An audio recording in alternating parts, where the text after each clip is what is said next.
Noemí. Yo soy Gonzalo. Y esto es Un Mate Mexicanizado.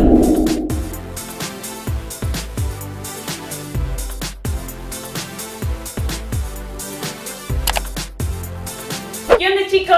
Sean bienvenidos a un videito más. Muchísimas gracias a ti, personita linda, por acompañarnos y estar formando parte de esta pequeña gran familia. Saben que nada de esto podría ser sin su ayuda, sin su apoyo, y por eso día a día nos encanta poderlos saludar a través de estos videitos. Así que es muy importante, no te olvides de comentar aquí abajito cualquier sugerencia, compartirnos tu opinión. En serio que siempre son muy tomados en cuenta.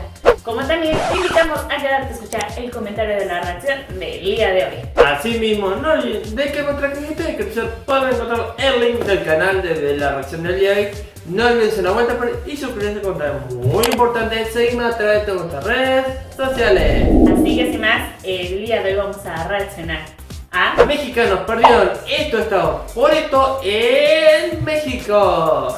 y vamos a conocer cuáles son y la razón. Vamos a conocer por qué.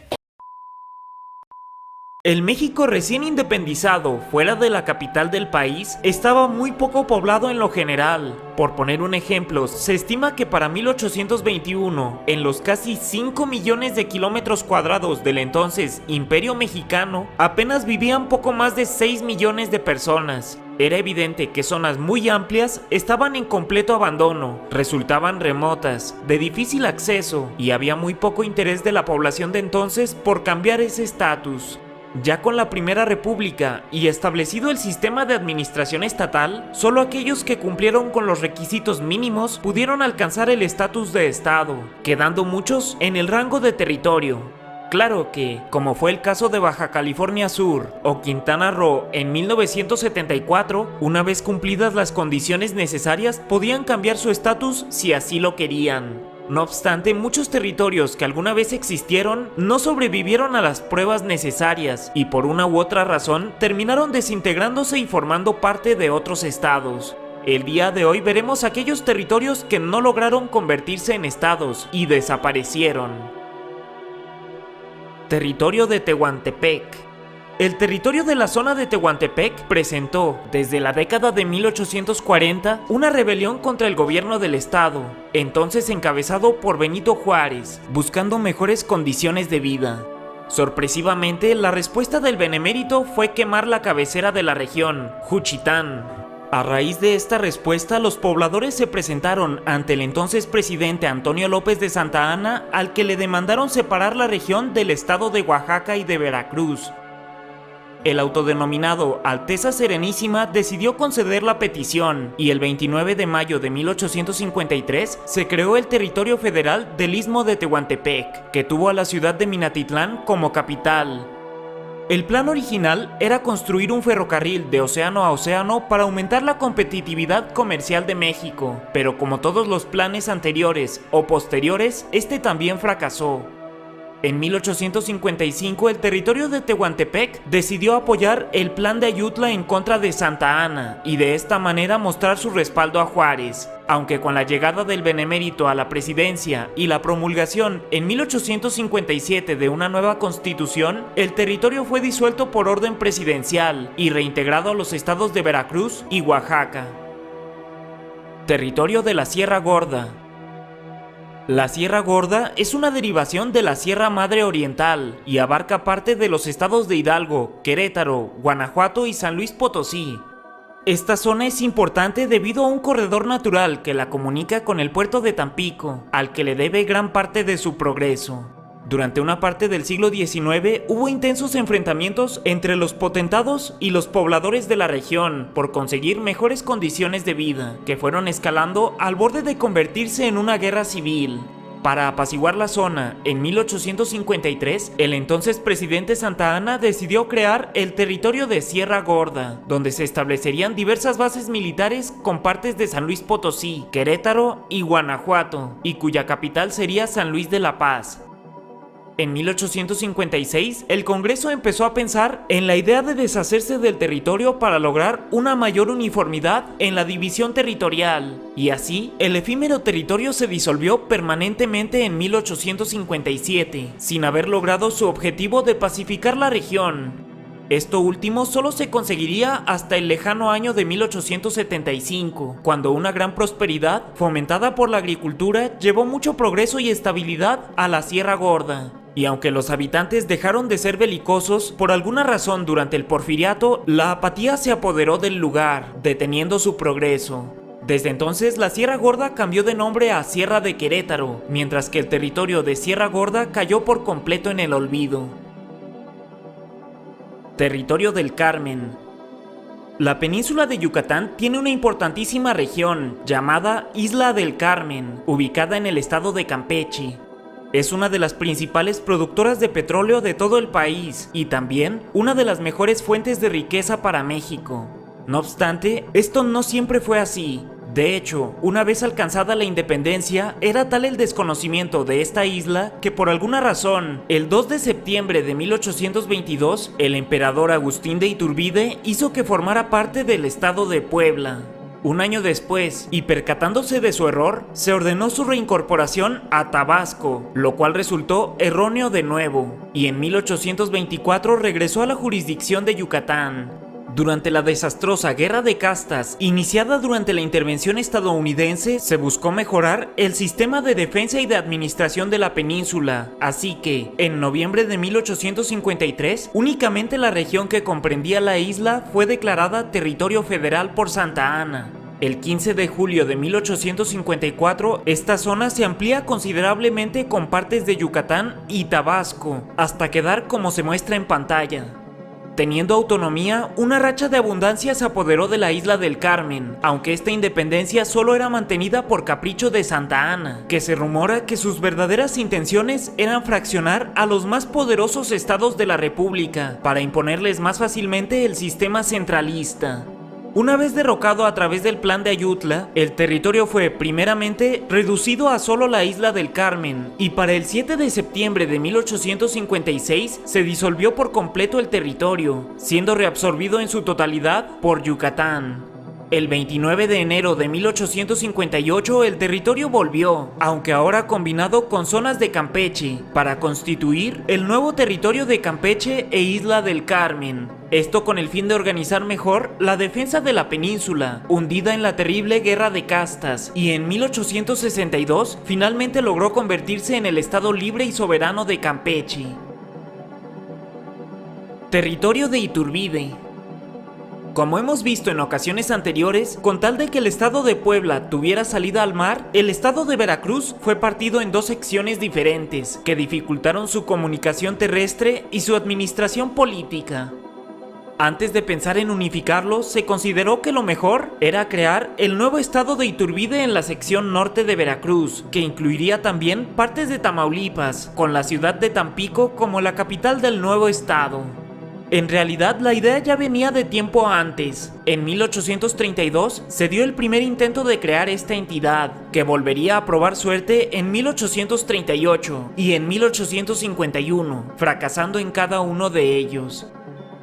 En 1852, Santa Anna se comprometió a crear el estado, aunque por alguna razón incumplió esa promesa.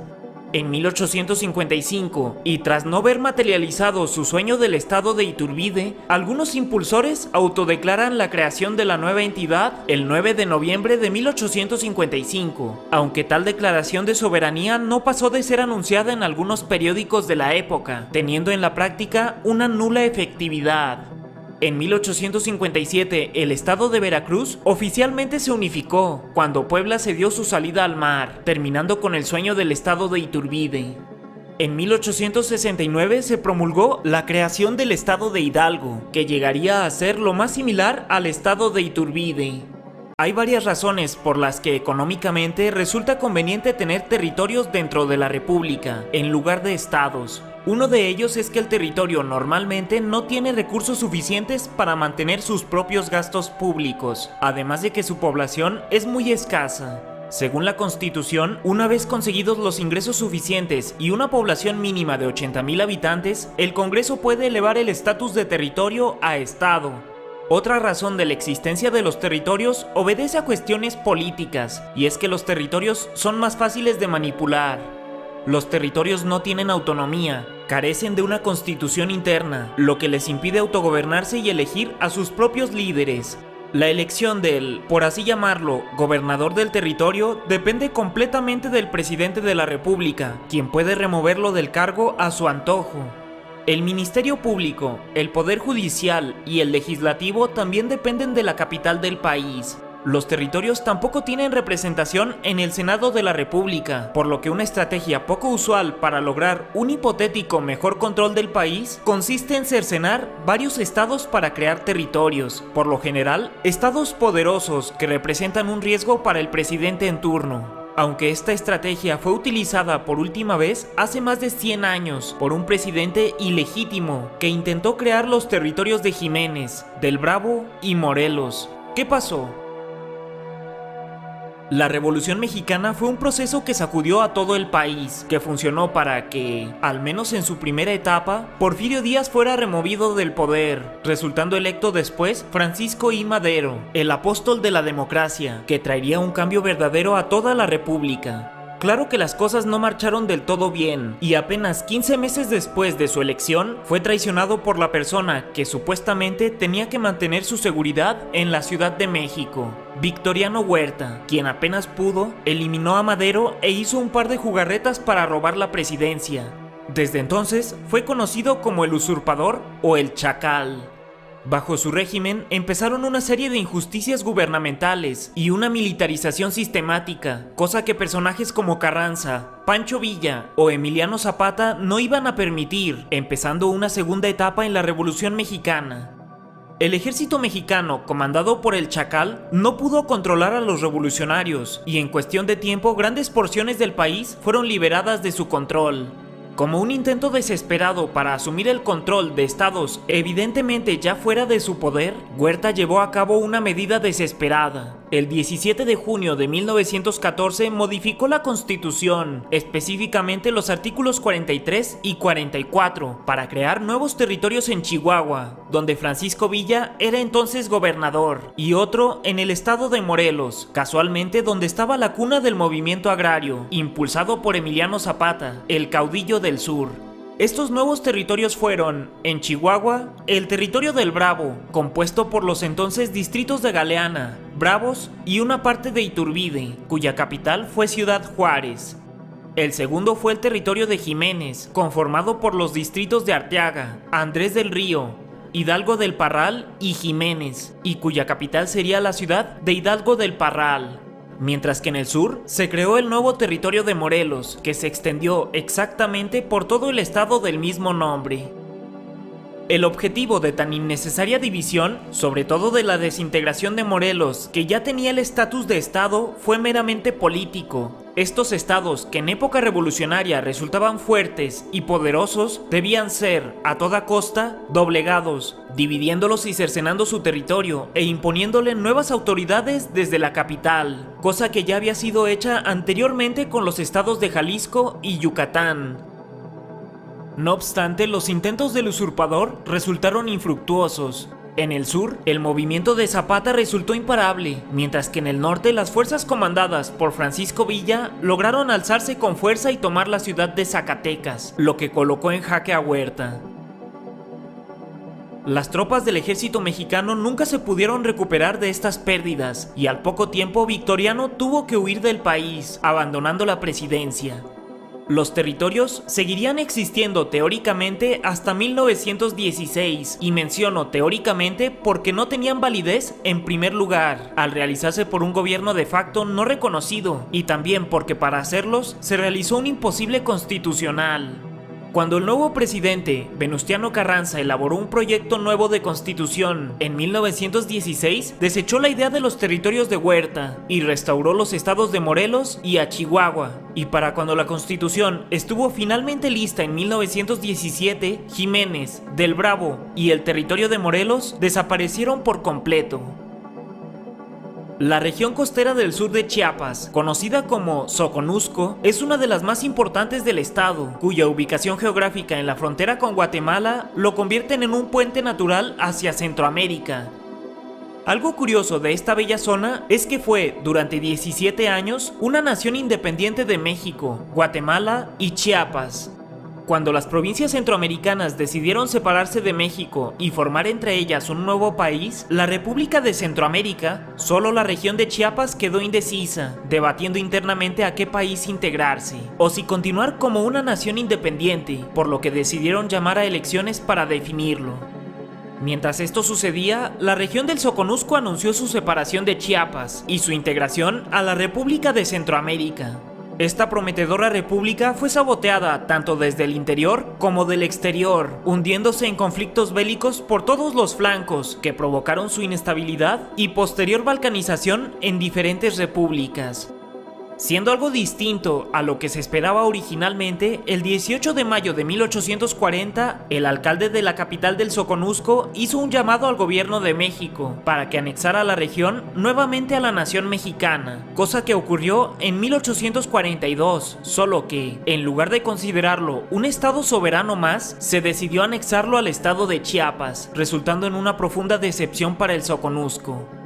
Durante los años siguientes, hubo intermitencias respecto a si elevar el Soconusco a la categoría de territorio federal, pero el gobierno chiapaneco intervino para evitarlo, afirmando que lo que el estado necesitaba era unidad, no separaciones. A pesar de que buscó por todos los medios formar el estado número 33 de la República, incluso en menor medida en años recientes, este deseo nunca se le concedió. En la actualidad, es considerado el motor económico de Chiapas y el nivel de integración con el resto del estado es muy alto, por lo que poco se habla entre los pobladores de convertirse en un nuevo estado, aunque en pequeños sectores de la población la idea sigue teniendo mucha fuerza. ¿Qué hubieran sido estos territorios si hubieran sido estados realmente y no anexados a otros estados como los conocemos hoy en día? No inventes, hubieran sido que como 35 estados, 36.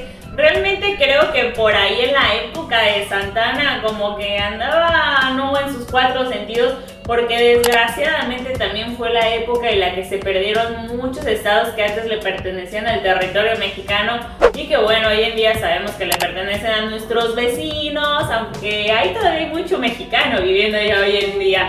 Así que creo que dentro de todo, bueno, se esperaba el saber por qué y también que lo pudimos ver en la época de la Revolución, también obviamente por conveniencia, que muchos ya lo conocen como el traidor, el presidente traidor, que desgraciadamente también obviamente vio que no podía contra el pueblo y pues obviamente quiso dividirlo, pero no se pudo, pasó lo que pasó, pero hubiera sido bastante llamativo. Aparte creo que también a mí lo que me llamó mucho la atención era lo de Puebla, que habían dividido justo Veracruz porque querían tener entrada del mar, entonces era como...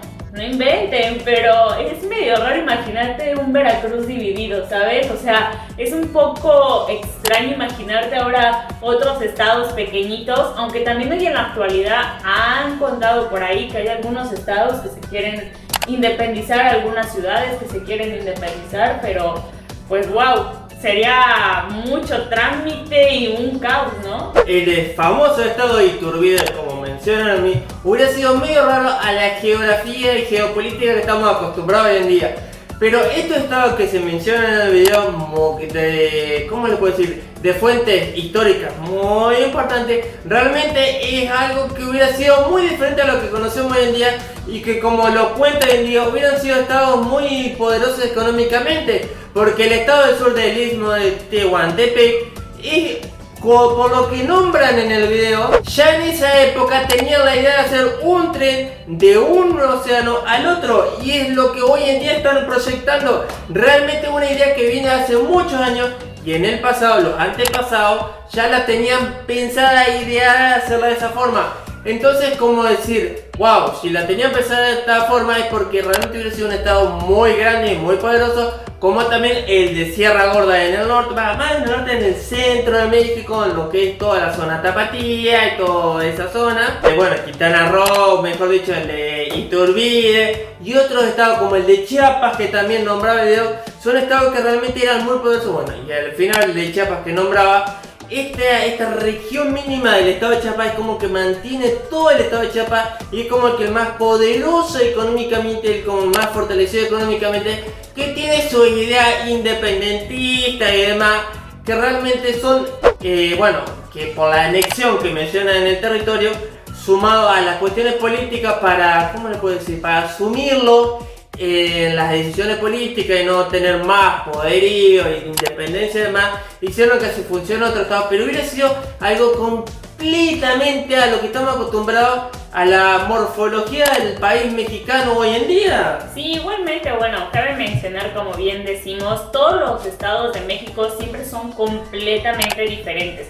Cambian muchísimo en cuestiones de tradiciones, comida, vestimentas, climas, minerales, entre muchísimas otras cosas. Entonces también creo que sería un poco extraño imaginarse eso en México dividido como muchos estaditos. También a mí me llamó mucho la atención el de la Sierra Gorda, que justo se iban a tomar a 3 estados. O sea, realmente es algo bastante llamativo fuera de... Pero creo que dentro de todo, como bien decimos, México mucha gente lo caracteriza como un mosaico lleno de muchos colorcitos, que si ninguno de ellos existiera, México no sería lo que es hoy en día. Cada estado le aporta algo diferente a México, por lo tanto creo que ahora, hoy en día, es muy difícil poderse imaginar a México de otra forma. Así que bueno, familia hermosa, esto ha sido todo por el video, espero que les haya gustado y como esta tradición en un otro video no podemos dejar de hablar a algunos de los integrantes, que son...